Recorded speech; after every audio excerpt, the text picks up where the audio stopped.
When we set out to work on our next-gen game for the PlayStation 3, we really wanted to do something special, something that was completely different that nobody's ever seen before. You know, we looked at what was out there, the landscape of games that were being developed, and everything sort of had this dark and gray or brown look to it. So we wanted to go completely opposite that, and we wanted to have a game that when somebody just caught it out of the corner of their eye walking past it in the store, they'd be drawn to it right away and just have to check it out and see what's this game all about.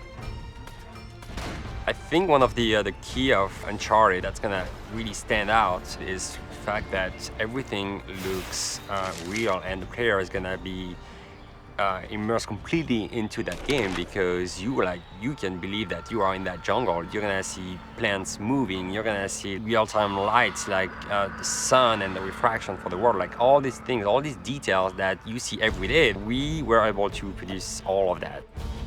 When we set off to make a brand new franchise, what we wanted to do was sort of embrace the action-adventure genre in its sort of classic form, but in a contemporary context.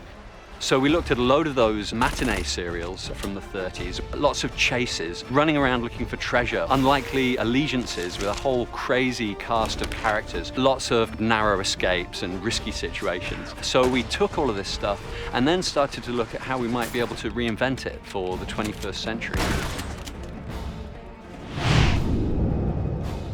With the look of Uncharted, we wanted it to stand out from all the other games that are being developed of the next generation consoles. We wanted it to have this lush, organic feel. We didn't want to have the same gritty and dark corridors that so many of these games have you running around shooting aliens and fighting monsters in.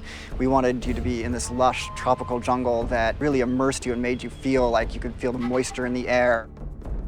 It's a stylized reality, and there's a little bit of vividness in the colors that we're choosing, and everything's got this sort of larger-than-life quality. Naughty Dog has a legacy to try and put its mark in the art world and in games.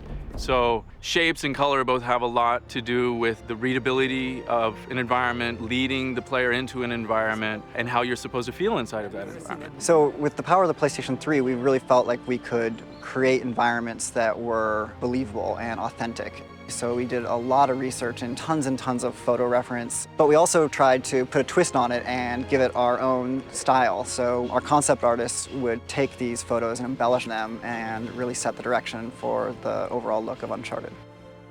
We invested a lot of time in our rendering engine to make sure that the differences in texture between a glossy palm frond and the rough surface of some stone would really be a good, clear read for the player and just lend all of this believability to the environment.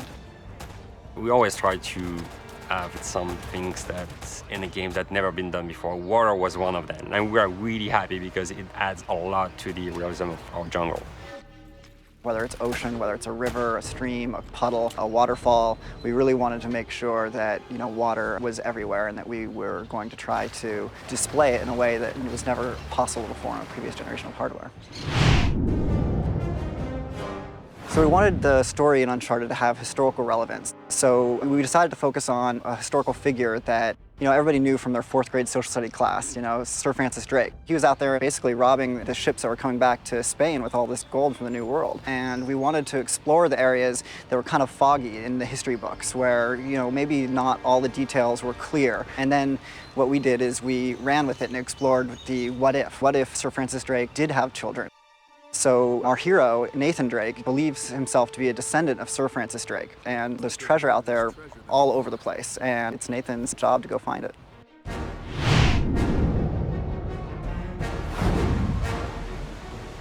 So the gameplay in Uncharted is unique.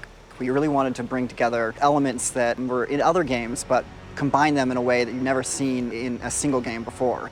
So we have 3 pillars of gameplay. We have our traversal or platforming mechanics that, you know, we've explored heavily in our past games in Crash Bandicoot and Jak and Daxter. But we wanted to combine that with some really fast action over-the-top gunplay and then mix it in with the hand-to-hand melee combat as well. A combination of mechanics and interactions that, you know, you really haven't seen put together in the same way ever before.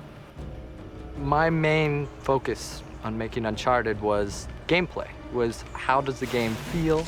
How does the game interact with the player? How does the world interact with the player? How enjoyable is the game? What's the fun factor on the game? And if it isn't fun, we try again. We come up with something new and and do it again. We iterated hundreds of times on almost every major mechanic in the game. Our first several attempts at Drake looked fantastic, just like the final product, but they didn't feel good. It has to feel like a Naughty Dog game. It has to be on a dime, responsive. It requires just a lot of back and forth between a programmer and an animator. Making games is not a science, and we don't have a magic formula. We just put in the hard work to make something good, and we just keep trying things until we find something that works.